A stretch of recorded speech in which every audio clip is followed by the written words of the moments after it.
지난주일은 제 76주년 8.15 광복 기념일이었습니다. 우리 대한민국의 자주권을 회복하려고 일제강점기 36년간 땀을 흘린 선조들의 희생을 포기했습니다. 이제 우리 한국교회가 당당히 맞서 두 주먹을 쥐고 다짐하며 고난을 자청할지라도 간직해야 할 그것이 무엇인지 분명하게 할 시국 상황이 되었습니다. 그것은 그동안 한국교회가 언론에 보도시킨 정치적, 종교적, 사회적 뉴스나 안티 교회들이 폭로시킨 교회의 흠집들일까요? 바리새인들이 예수님께 표적을 보이라고 한 적이 있었는데 따지고 보면 광야에서 먹고 사는 문제만 중요시했던 모세인 것처럼 해보라고 하는 강요했습니다. 그렇게 하면 신앙하고 따르겠다라고 하는 유혹이었는데 경제 문제, 우병장수, 성공, 출세를 가능하게 하면 참 종교로 인정하겠다라는 태도였습니다. 지금도 한국 교회는 그렇게 하라고 충동을 받고 있습니다. 그런데 한국 교회가 그런 장단에 맞춰 표적을 보이려고 우선 눈에 띄는 건물의 대형화, 그리고 교회의 어떤 이벤트 행사, 유행처럼 지나가는 종교 프로그램, 이런 것들에 치중을 하다가 결국은 교회의 신뢰가 무시고 심지어는 예수 무당으로까지 생겨났습니다. 참으로 희한한 거죠. 더군다나 그러한 게 교회의 사명인 것처럼 자랑하고 또 덩달아 따라가는 교회들이 많이 생겼습니다.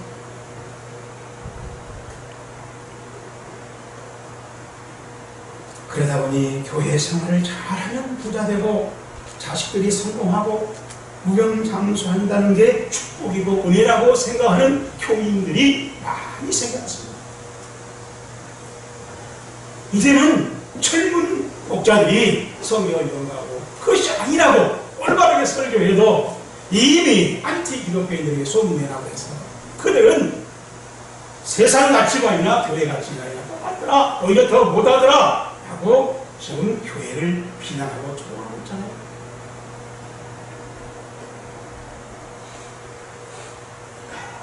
그래서 그리스도인들이 진정으로 꾸며야 할 성전은 3일 만에 다시 살아나신 예수님의 건물, 왕성전이라는 것입니다.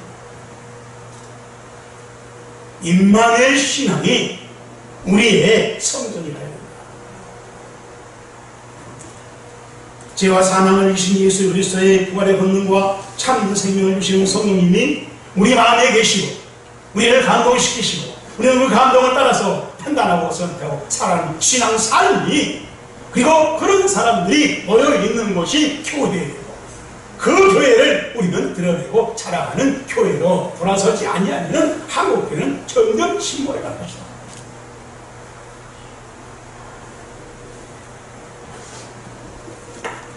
이제 우리는 참 성전이 무엇인지, 건물이 아니라 대형 교회 이벤트가 아니라 유명한 인물이 아니라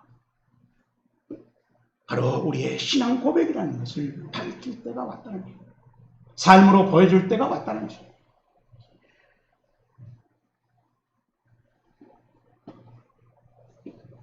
이제 우리는 교회 본질이 무엇인지, 그리고 그 교회 본질을 대신하려고 하는 그 비본질이 무엇인지, 이것을 우리 확실히 우리 교회가 삶으로, 선택으로, 판단으로, 행동으로 보여줘야 한다는 것입니다.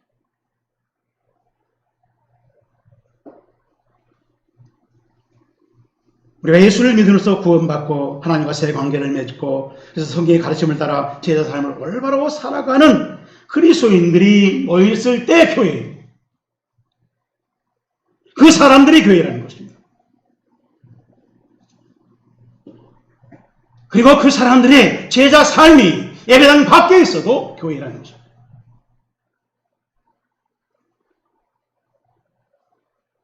그래서 그 사람들은 믿음, 소망, 사랑의 공동체를 활용하면서 또 활동하면서 교회를 보여주는 것입니다.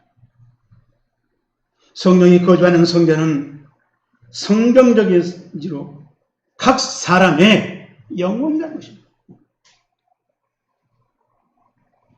그 영혼들의 모임을 우리는 교회라고 합니다. 교회는 그러므로 신사참배의 죄악과 노동착취, 배움의 강요에 억눌린 대한민국의 주권을 그리고 자유를 되찾으려고 희생했던 우리 선조들의 영혼 성전, 그것을 알아봐야 되고 그것을 우리가 붙들어야 되고 그걸 감지해야 되고 그걸 이어가야 되고 그것을 잘 다듬는 귀하게 관리하는 보석으로 만드는 신앙생활이 필요한 때가 왔다는 겁니다.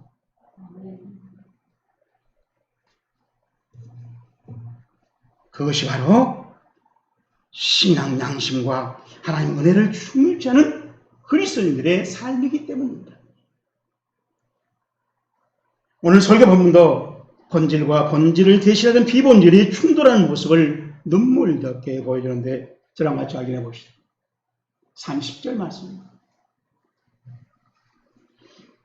내가 너를 구원하여 십자가에서 내려오라 하고 그와 같이 대제사장들도 서기관들과 함께 희롱하여 서로 말하되 그가 남은 구원하였으되 자기는 구원할 수 없도다. 이스라엘 왕이 그리스도가 지금 시작 십자가에서 내려와 우리와 보고 믿게 할지어다. 지금 우리가 함께 본 이 두 말씀의 공통점은 십자가에서 내려오라.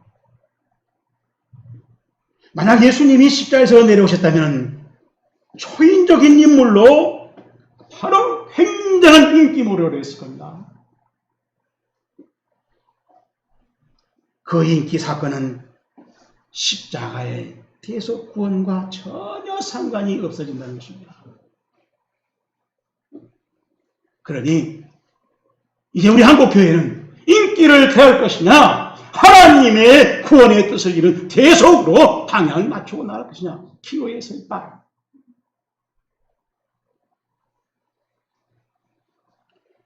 예수님께서 진정으로 순종하여 승리하시는 방법은 십자가에 못 박혀 계속 제물이 되고 그래서 하나님께 바쳐져서 이 땅의 구원의 길을 이루시고 많은 영혼을 하나님 앞에 인도하는 것이었습니다. 그런데 이것을 기가 막히게 알아낸 사람이 사탄이에요. 그래서 사탄은 그 일을 어떻게 못하려고 사람들을 충동했는데 신하가든 나쁜 애들이 거기에 작전에 걸려들었고 대제사장들이 서기관들이 장로들이 걸려들어서 십자가에서 내려오라고 그랬다는 거죠.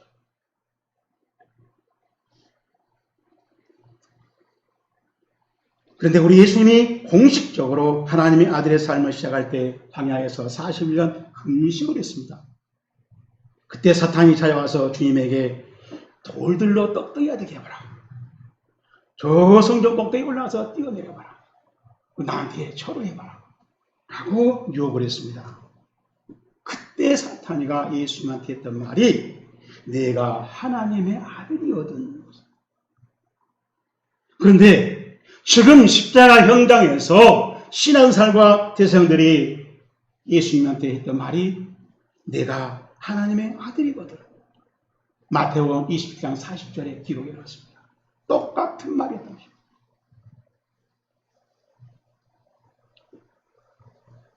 그래서 정리해 보면은 예수님은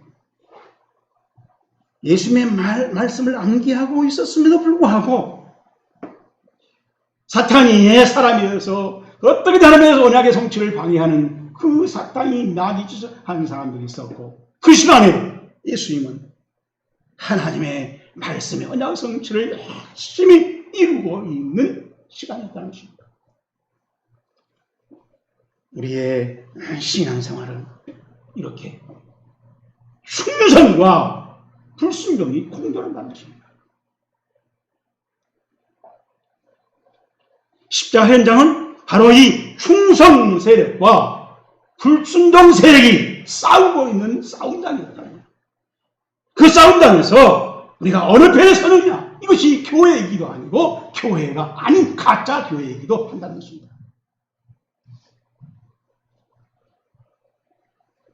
칭기스칸은 자신과 생사고락을 같이 하는 사람들을 타르탄이라고 부르면서 그가 거대한 몽골 제국의 황제가 되자마자 6가지 특권을 그들에게 허락했답니다.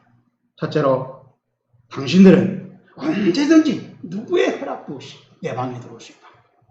두 번째로는, 당신들은 전쟁이 끝나면 노획물을 누구보다 먼저 차지할 수 있다. 세 번째, 당신들은 앞으로 세금을 면제한다. 네 번째, 당신들은 사형에 해당하는 죄를 9번까지 용서받을 수 있다. 다섯 번째, 당신들은 이 나라에서 땅을 가지고 싶은 대로 다 가질 수 있다. 마지막으로, 당신들은 이 권리를 4대까지 허락한다.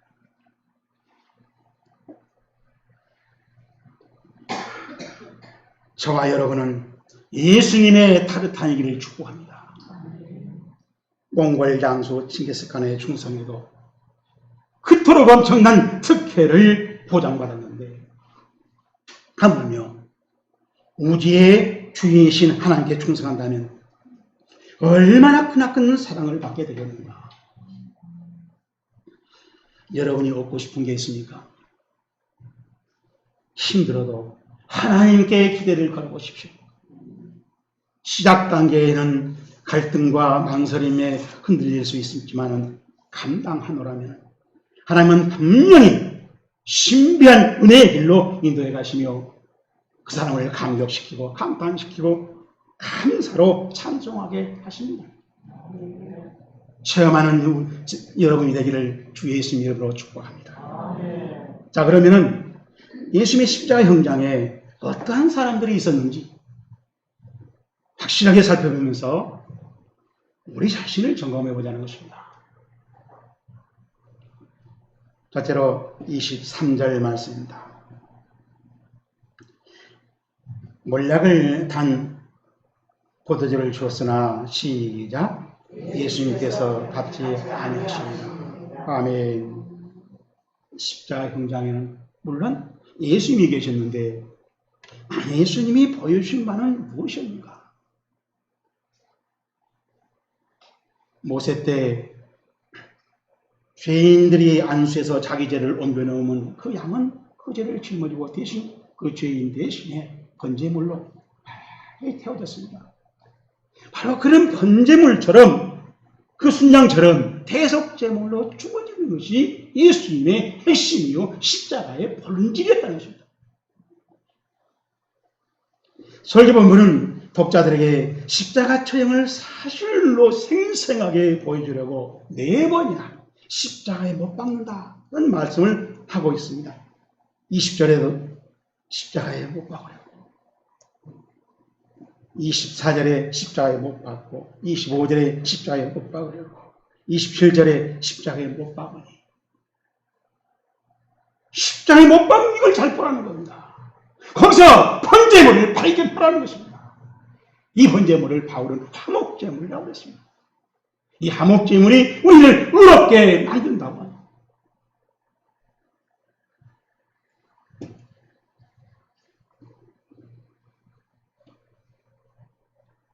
그리고 자색옷과 왕관을 가시관으로 왕의 외토와 왕관을 대신하면서 놀려댔습니다. 치욕적인 멸시와 조롱을 하는 것입니다. 그리고 19절에 보면은 칼대로 치고 침을 뱉었다라고 했는데, 이 두 동사 치며 뱉으며 라고 하는 말이 헬라어는 미완료입니다. 한 번만 하지 않고요. 얼마나 많은 사람들이 자주 조롱을 했는가, 무시했는가, 놀렸는가. 그리고 절을 했다 그랬습니다. 19절에 보면 꿇어 절하다. 이 절하다는 말이 프로스키네오란 말인데 입술이 손등에 닿는다는 얘기예요. 우리 전통적인 결혼식에 신부가 신랑한테 절할 때 얼마나 정성껏 절합니까? 그런 완전 존경을 뜻하는 절을 해야 되는 것입니다. 예수님의 속을 뒤집는 것이죠. 그리고 23절에 보면 몰약탄 포도주를 주었다. 몰약탄 포도주는 마취의 효과가 있었습니다. 십자가의 고통을 좀 털어봐라 하고 도와준 인정을 베푼 겁니다. 그러나 예수님은 그런 세상적인 타협을 일치하지 않고 그렇게 대충 형식으로 하지 않겠다는 것입니다. 자신이 믿는 바를 결단하는 것을 하나님의 뜻이라면 소신껏 신앙생활에 가는 저와 여러분이 되기를 주의 이름으로 축복합니다. 두 번째로 그래서 이 예수님이 이렇게 지나가고 있는 모습, 되게 힘들면서 어려운 마음에서 속상한데도 그런 대응하지 않고 지나가는 모습이 이사야서 53장 6절 이하에 예언의 말씀을 성취시킨다는 것입니다. 제가 읽어드립니다. 여호와께서는 우리의 모든 죄악을 그에게 담당시키셨더라. 그가 곤욕을 당하며 괴로울 때도 그의 입을 열지 아니했으면 마치 도살로 끌려간 어린 양과 덜강자 앞에서 잠잠한 양같이 그의 입을 열지 아니하였다. 이 말씀의 성취가 바로 십자가의 본질이라는 것입니다. 초기 기독교 때 황금의 입술이라는 별명을 했던 유명한 설교자 그리스도스라는 대주교가 오늘날 교회에서 중요한 결정을 했는데 사회에서 그것을 알고 맹 비난을 했습니다. 그 사실을 그리스도스에 보고했더니 그리스도스 도움이 이렇게 말했답니다. 온 세상이 반대한다고? 그러면 우리가 온 세상을 반대해야지. 우리가 선택한 것이 진리라고 한다면 무슨 수가 있어도 우리는 진리를 지켜야 되고 이 진리를 행해야 되고 이 진리를 따라가야 한다는 의지가 바로 그리스도스 그 목사님 마음속에 있었습니다.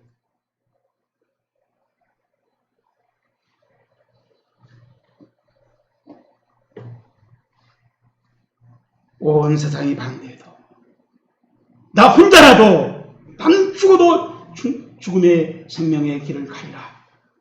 바로 이 신앙관이 저와 여러분의 삶으로 그리고 하나님의 뜻을 이루어지는 순종의 삶으로 이루어지기를 주의 이름으로 축복합니다.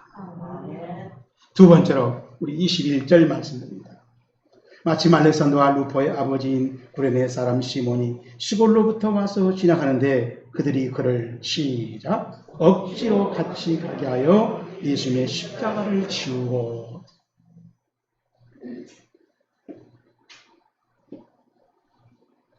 여기 나라는 구레네는 오늘날 말하면 북아프리카 지방인데 리비아의 수도 트리폴리를 말합니다. 그러니까 트리폴리에서 지금 예루살렘에 온 겁니다. 그 사람이 시몬이라는 이름을, 여러분 시몬이라는 이름은 아프리카 사람들이 쓴 이름이 아닙니다. 유대인들이 많이 쓰는 흔한 이름이었습니다. 그건 뭘 말해주겠어요? 아프리카에 살고 있지만은 유대인이랍니다. 그래서 성사자들은 그가 그러면 누가 유월절을 알고 그 먼 거리 와서 유월절에 참여하고 있다는 거 보면은 신앙인이 대단한 사람이다 라고 보고 그럼 아마 어머니는 유대인이고 아버지는 아프리카 흑인이 아니었는가 라고 이렇게 봅니다. 그게 유월절이 돼서 예루살렘에 왔다가 마침 예수님 자주 간다고 난리를 친가 거기에 따라서 구경하다가 로마 병력이 끌어다가 십자가를 지라고 하니까 강제로 십자가를 지게 되었다. 이렇게 보는 것이 자연스럽다는 것입니다. 그런데 로마서 16장 13절에 보면은 주 안에서 태가심을 입은 루포와 그의 어머니에게 문안하라. 그 어머니는 곧 내 어머니니라 라고 사도 바울이 기록해 놨습니다. 루포의 어머니가 사도 바울의 어머니라는 것입니다. 이건 루포가 시몬이 그대로 예루살렘에서 돌아가서 어떤 신앙생활을 했는가 이를 잘 말해줍니다. 그는 예수님을 억지로 십자가를 지고 갔지만은 그 후로 예수를 영접했고 집에 돌아가서 온 가족을 예수 믿게 했고 그리고 그래서 아마 바울이 살고 있는 안디옥 교회 지방에 와서 바울이 하는 사역에 적극적으로 협력하고 동참하고 도우는 신앙생활을 하지 않았냐? 얼마나 했으면 바울이 자기 어머니라고 말해줍니다. 신앙생활을 이렇게 할 수도 있다는 거예요.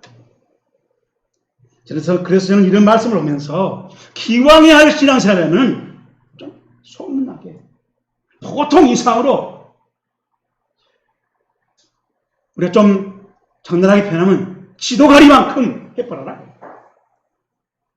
하나님이 그때 전지전능하게 창조적으로 우리에게 도우시고 구하지 않아도 있어야 할 것을 채우시는 신앙생활을 체험하게 된다는 것입니다.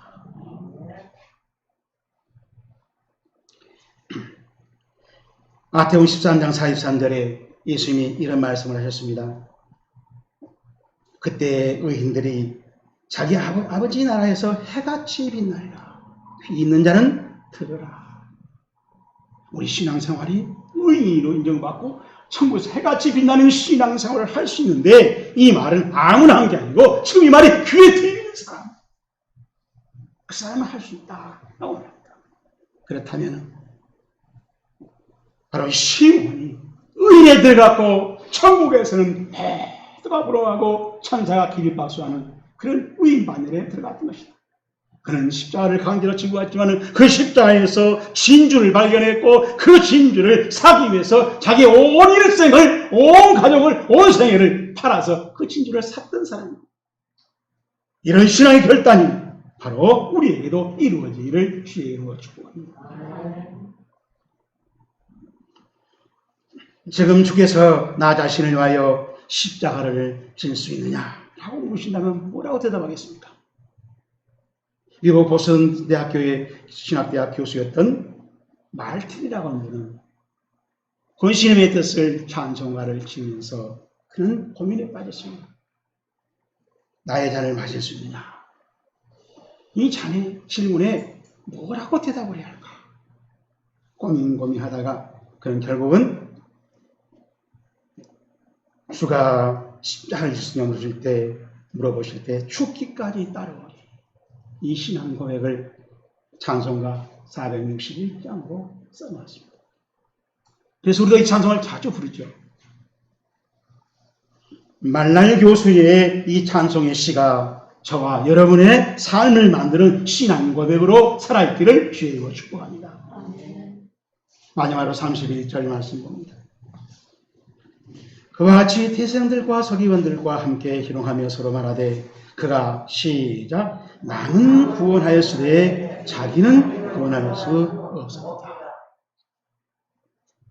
십자가 형장에 대제사장들이 서기관들이 장로들이 몰려와 있었다는 것입니다.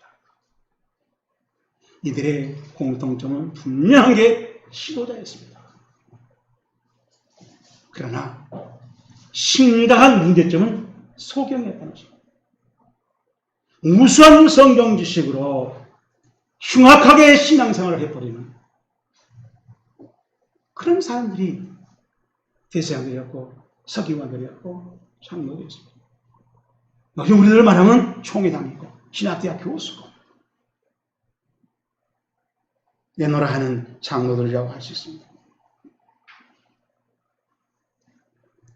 그들이 한 말을 들어보십시오. 서로 말하되 한 사람만 그런 게 아니었다는 것입니다. 그가 남은 구원하였으되 자기는 구원할 수 없었다. 할 수 없다. 구원할 수 없다. 라는 말이 헬라어로는 우크와 뭐 아니다. 주나타이 할 수 없다는 겁니다. 수아타이 이것은 구원한다라는 그런 부정사인데. 그러니까 구원하는 것을 저 사람 못해. 할 능력이 없어. 라고 말을 서로 하면서 공감을 했던 겁니다. 그런데 이렇게 말하고 있는 그 사람들은 예수님께서 초자연적인 기적 행위들을 하나님 나라를 가리키면서 수없이 했던 중풍병자를 살리고 소경을 눈을 띄우고 또 정갑장이다의 귀를 듣게 만들고 귀신병을 쫓아내고 죽은 나사로를 살리고 난성 과부의 아들을 관에서 살려내 이런 얘기들을 수없이 듣고 이런 보기도 하고 확인도 하고 그래서 잘 알고 있었습니다. 다시 말하면 성경의 신앙 말씀은 잘 암기하고 있다는 얘기예요. 머리는 좋았는지 모릅니다. 우수한 탁월한 지식은 가지고 있습니다. 그러나 그들의 마음밭에 그러한 말씀들이 겨자씨만큼도 싹 트지 않고 있는 길가밭이었다. 그들은 돈과 출세와 풍요의 마음을 빼앗겼기 때문에 하나님의 말씀이 들어도 잘하지 못했다. 그리고 그들이 한 말 가운데 30절에 이스라엘 왕 그리스도가 지금 십자가에서 내려와 우리가 보고 믿게 할지어다. 여러분 이 말을 보면 얼마나 유식한 말인지 헬라어 성경은 그리스도라는 말 앞에 호 그리스도스 그 그리스도 또 왕 앞에 바실루스 앞에 그 왕, 그 그리스도, 자기들이 성경을 통해서 말하고 있는 하나님의 약속에는 그 그리스도가 있다는 겁니다. 그 왕, 이스라엘 왕이 있다는 거예요. 그 왕이 지금 내려오면 우리가 신하겠다는 겁니다. 얼마나 지식을 자랑합니까? 얼마나 성경을 깊이 알고 있습니까? 얼마나 우수한 성경 지식을 가지고 있습니까? 그런데 지금 십자가에서 내려라고 마귀 짓을 하고 있는 것입니다. 그들은 하나님의 언약을 성취하는 일마다 수단과 방법을 가리지 않고 열심히 방해했습니다. 뛰어난 지식이 안타까울 뿐이었습니다. 여러분 그래서 저는 성경을 많이 읽고 써라고 하지 않습니다. 성경의 의미를 알고 내가 읽고 쓴 말씀에서 하나님의 계획을 발견하고 하나님의 명령을 발견하고 하나님이 무엇을 기다리고 있는 것인가를 우리가 확인하고 거기에 우리 삶을 맞추는 것이 필요하다는 것입니다. 그게 성경을 잘 읽는 거예요. 자, 이제 예수님의 십자가 현장을 살펴본 증인답게 예수님의 십자가를 정리해 봅시다. 예수님의 십자가는 바라보는 태도가 중요하다는 것입니다. 예수의 십자가는 겉으로 볼 때 처참하고 미련한 실패로 보입니다. 그러나 그 안에 구원하는 생명의 능력이 꿈틀려 있다는 것입니다. 십자가는 허약합니다. 그러나 그 안에 막강함이 있습니다. 한없이 초라한 게 십자가 맞습니다. 그런데 거기에 위대한 진리가 살아있습니다. 십자가는 바보로 보입니다.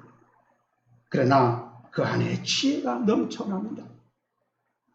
십자가는 저주받은 것으로 보이나 거기에 언약 성취의 하나님의 놀라운 핵심적인 하나님의 창조 역사의 가장 핵심 공물이라고 할 수 있는 축복이 거기에 있다는 것입니다. 그래서 바울은 고린도서 1장 18절에서 이렇게 말합니다. 십자가의 도가 멸망하는 자들에게 미련한 것이요 구원을 얻는 우리에게는 하나님의 능력이다.